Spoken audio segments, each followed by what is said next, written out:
desde San Andrés Hidalgo, 104.5, la voz entre la niebla.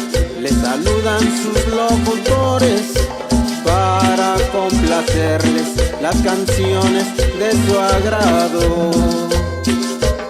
Saludos a todos mis amigos de San José Tenango, Río Santiago, San Agustín, San Lucas, Camarón, San Miguel, Huautla de Jiménez, San Pedro Cupetatillo, Santa Rosa, Santa Cruz Acatepec, San Lorenzo, San Mateo, Santa Cruz de Juárez, Chichoclas, y también a mis amigos Saúl Morales, Santos Martínez y Dionisia Eduvina Rodríguez. Antonio Isidro, el Mazateco.